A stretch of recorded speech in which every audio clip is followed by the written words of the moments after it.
Il a osé dire ça devant tout le monde. Cristiano Ronaldo vient tout simplement de démolir France Football et le Ballon d'Or. Pour ceux qui ne seraient pas au courant, aujourd'hui c'était la cérémonie du Global Soccer Award. Comme vous pouvez le constater, Jude Bellingham a reçu le prix du meilleur jeune talent de l'année. Vinicius également a reçu le trophée du meilleur joueur de l'année. Finalement, que ce soit la cérémonie FIFA The Best ou cette cérémonie-là, on n'a pas vu Rodri. Lui-même il sait. Et pendant la cérémonie, comme d'habitude, ils ont posé plusieurs questions à Cristiano Ronaldo et il a parlé aussi du Ballon d'Or. Mais avant ça, il a d'abord parlé du Real Madrid et du FC Barcelone. Il a dit le Real Madrid est devant le FC Barcelone et ils disent qu'ils font une mauvaise saison. Je ne comprends pas ces choses et il s'est mis à rigoler. Et c'est pas tout, il a même profité encore de l'occasion pour clasher encore une fois la Ligue 1. Lui décidément il aime bien clasher la Ligue 1. Il dit la Ligue saoudienne est meilleure que la Ligue 1 bien sûr. Essayez de sprinter sous 38, 39, 40 degrés Celsius et vous verrez. La France n'a que le Paris Saint-Germain et les autres sont finis. De Marseille tu parles. Non mais le gars il est insolent. C'est après les amis qu'il a dit les termes sur le Ballon d'Or. Voici ce qu'il dit. Il dit, je le dis devant tout le monde, Vinicius devait gagner le Ballon d'Or. C'est pour ça que j'apprécie le Globe Soccer Award. Ici ils rendent les récompenses justes. Donc de l'autre côté il a celui qui sont malhonnêtes. Donc là clairement il prend la défense de Vinicius. C'est pour ça qu'on l'aime. Inscription refusée pour Dani Olmo. Là, le Barça est dans la merde. Et il n'y a pas que Dani Olmo dans l'histoire. Même pour Victor, les amis, risque de partir gratuitement. Voici ce que nous dit RMC Sport. La justice espagnole a refusé de prolonger la dérogation accordée au FC Barcelone pour Dani Olmo. Le Barça pourra encore tenter d'obtenir un jugement favorable le 30 décembre. Mais avec une autre proposition financière pour l'inscrire. Donc si le Barça débarque avec zéro proposition financière, c'est terminé. Ils le disent clairement. Si le FC Barcelone ne trouve pas de solution d'ici l'ouverture du mercato hivernal, Dani Olmo pourra librement s'engager avec le club de son choix en vue l'intersaison à cause d'une clause dans son contrat. Alors là, si le Barça perd Dani Olmo, ça serait vraiment une dinguerie. Ils ont déboursé 60 millions d'euros sur lui. Regardez la période à laquelle ça arrive, au moment où le FC Barcelone a vraiment besoin de tout le monde, surtout de lui. Et comme si c'était pas suffisant, même pour Victor, les amis, il risque de partir aussi. Lui, au moins, on peut dire que vas-y, c'est pas grave, il l'utilise pas tant que ça. Le gars, depuis le début de saison, depuis la pré-saison, on l'a presque plus vu. Dani Olmo, les frères, le gars s'est carrément imposé au FC Barcelone et il risque de partir gratuitement. Le Paris Saint-Germain est là à attendre. Et le pire, c'est que Luis Enrique l'aime bien, ils sont en bon terme. Regardez ce qu'il dit sur Luis Enrique. Il dit, Luis Enrique ne peut pas s'empêcher de me taquiner. Alors là, c'est le bon moment de te taquiner, mon ami. C'est quelqu'un qui a tout remporté en tant que joueur et entraîneur. Donc, quelle leçon de football peut-on bien lui donner? On va s'arrêter là. Au moins, vous voyez que le gars n'est pas insensible à Luis Enrique.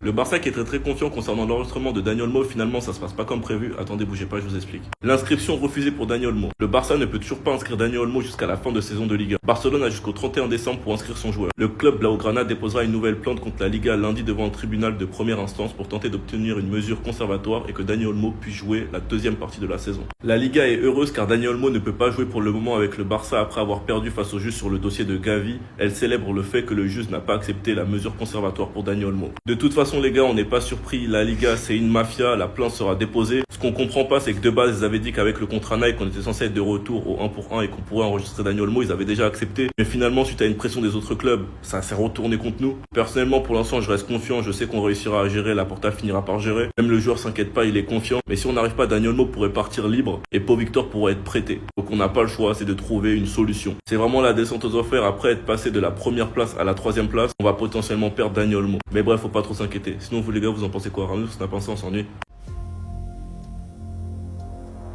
Donc Vinicius, est-ce que tu fais?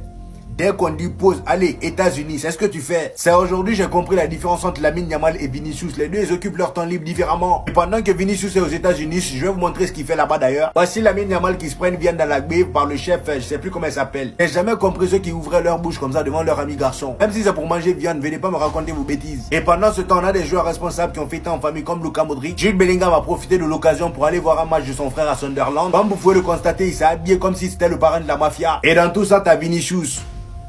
Par contre, c'est quel pied ça? Wambiyama. Donc, c'est un pied, hein? Quel long pied, on dirait des palmes. Après, j'ai envie de dire, vu sa taille, c'est normal. Rarement, Vinicius n'arrive même pas à ses épaules. Le gars, il touche le toit. Et toujours avec Vinicius, avant d'arriver dans la partie croustillante, il s'est fait passer incognito. Voilà, il a mis ça dans sa story où il a camouflé son visage pour ne pas qu'il se fasse reconnaître. Donc là, il est en plein Times Square aux États-Unis. Le gars, il est tellement fort qu'il a trouvé la technique pour ne pas se faire reconnaître. Maintenant, Vinicius, est-ce que tu peux nous expliquer ça? Voilà, qu'est-ce que tu fous avec Rihanna? Ou bien tu veux suivre les traces de ton grand, comment ça s'appelle, Karim Benzema? Tu veux suivre ses traces? Je comprends pas. Et puis, façon dont tu fais le beau gosse sur la photo là, ça n'a pas l'air net, hein. Reste concentré, mon ami. La saison est encore longue. Il nous reste 20 matchs en Liga. La vie, Lamine Yamal, lui, il allait manger viande. Toi, c'est bon. J'allais dire des conneries. À plus. L'interview de Lamine Yamal, attendez, bougez pas, je vous explique. D'ailleurs, on peut le voir flex avec tous ses trophées, franchement, moi je kiffe.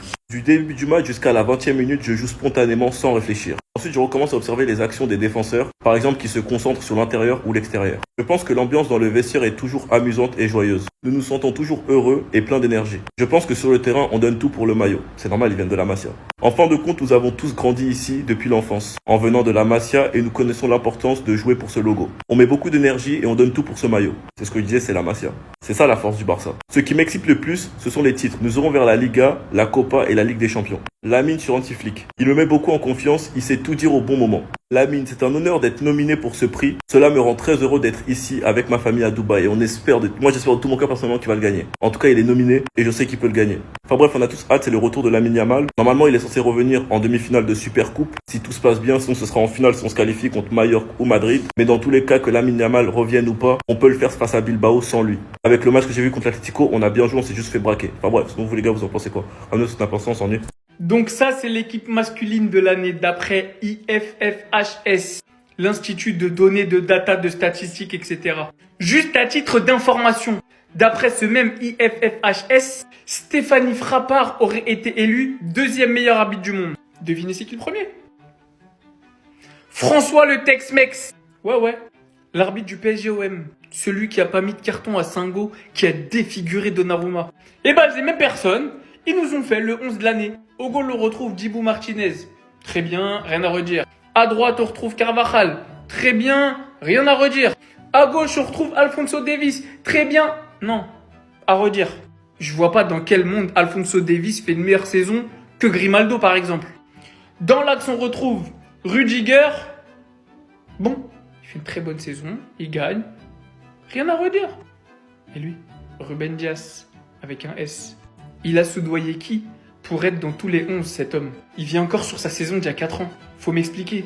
Dans quel monde Ruben Dias et pas Saliba? Dans quel monde Ruben Dias, et j'ai envie de vous dire, même pas Tapsoba? Il y en a un tas qui passe devant Ruben Dias. Derrière, on poursuit Rodri, logique, Ballon d'Or, Euro, Toni Kroos, saison. Même si en vrai, c'est un peu en demi-teinte. Pour moi, c'est mérité à fond. Bellingham, 100% mérité. Vinicius, mérité. Lamine Yamal, mérité. Haaland, ça se discute. Ceux qui me disaient Mbappé, je ne l'ai pas trouvé particulièrement meilleur qu'Haaland et inversement. Bon, c'est pas un vol. Mais je comprends pas comment ces instituts continuent de faire des 11, de distribuer des distinctions individuelles quand le Texier est élu meilleur arbitre du monde. C'est fini en fait. Ils décrédibilisent juste les récompenses individuelles, c'est tout. D'après son agent, De Jong n'a qu'une envie, c'est de rester au Barça. Attendez, bougez pas, je vous explique. L'agent de Frenkie de Jong, Ali Dursun, a confirmé que le Néerlandais et Barcelone étaient très heureux l'un de l'autre. Les rumeurs sur un éventuel transfert en Arabie Saoudite sont complètement absurdes. Et cela détourne Frenkie de ce qu'il veut vraiment. Briller dans le club qu'il aime le plus et où il se sent chez lui. Et qui sait peut-être que nous, Barça, Frenkie, resterons ensemble plus longtemps. Franchement, malgré tous les dires, ce que Frenkie de Jong dit, ce que son agent dit, ce que Flick dit, tout ce qu'on attend, c'est sa deuxième partie de saison. Si De Jong va revenir au niveau en deuxième partie de saison, si De Jong va avoir une place de titulaire en deuxième partie de saison, tout le reste se fera naturellement. Que de la part de son agent, on sait qu'il veut rester, qu'il aime le club, qu'il se sent chez lui, ça fait plaisir. Donc il se sent bien au club, il a un coach qui lui fait entièrement confiance, qui veut lui faire regagner son meilleur niveau. Il est dans toutes les conditions pour réussir en deuxième partie de saison. Donc tout est entre ses mains. S'il réussit en deuxième partie de saison, j'ai aucun doute, le Barça fera tout son possible pour lui offrir un autre contrat. Parce qu'en réalité, ça arrangera les deux parties. S'il lui propose pas, on sait tous qu'il partira sûrement librement l'été prochain en 2026, ou bien il sera vendu cet été. Enfin bref, sinon vous les gars, vous en pensez quoi? Ramenez sur Snap, on s'ennuie. Papa Neymar, est-ce qu'on peut mentir comme ça? Il y a quelques jours, le père de Neymar a fait une interview où il explique la raison pour laquelle son fils a quitté le FC Barcelone pour aller au Paris Saint-Germain. Attachez vos ceintures parce que la prochaine info va être terrible. Donc voici les propos du père de Neymar. Il dit aller au Paris Saint-Germain était aussi une décision de changement. À l'époque, nous étions dans une situation très difficile au FC Barcelone. Il semblait que le club voulait qu'il prenne la place de Lionel Messi et il ne le voulait pas. Donc à l'époque, d'après lui, le FC Barcelone voulait que Neymar prenne la place de Lionel Messi au club. C'est-à-dire devenir la tête d'affiche, la star de l'équipe. On continue, on va revenir sur ça après. Jusqu'à ces derniers jours, nous avons essayé de l'empêcher de partir. Mais il est parti parce qu'il ne voulait pas occuper la place de Lionel Messi et être la plus grande star du Barça. Papa Neymar, c'est ce que les Ivoiriens appellent ces doi. Je sais pas si tu nous prends pour des jambons, mais nous aussi on allait à l'école. On sait c'est quoi la valeur de l'argent. T'as pas à te justifier. Franchement, avec la grosse somme que le Paris Saint-Germain avait proposé à ton fils, tu veux nous dire que le poté a quitté le FC Barcelone parce que non, il voulait pas prendre la place de Lionel Messi. Déjà, tu mens. À aucun moment le Barça a demandé que Neymar prenne la place de Lionel Messi. Depuis quand quand? Lionel Messi, même à cette époque-là, qui pouvait même s'asseoir à côté de lui? C'est vrai que Neymar était fort, oui, mais à aucun moment, voilà, le Barça aurait même rêvé de mettre Neymar à la place de Lionel Messi. Même si c'était vrai et que Neymar est venu au Paris Saint-Germain pour avoir son club à lui, comment ça se fait qu'il a milité après pour que Lionel Messi le rejoigne là-bas aussi? Toi, tu quittes un club où tu es dans l'ombre de quelqu'un qui s'appelle Lionel Messi. Tu pars dans un autre club et tu milites pour que ce dernier-là te rejoigne là-bas aussi. C'est quelle histoire ça? Oui, je sais que Lionel Messi n'aurait jamais quitté le FC Barcelone s'il n'y avait pas eu des soucis financiers. Papa Neymar, revois ton histoire là, on n'est pas en CM2 ici, on comprend tout. L'argent, franchement, tu vas pas nous mentir.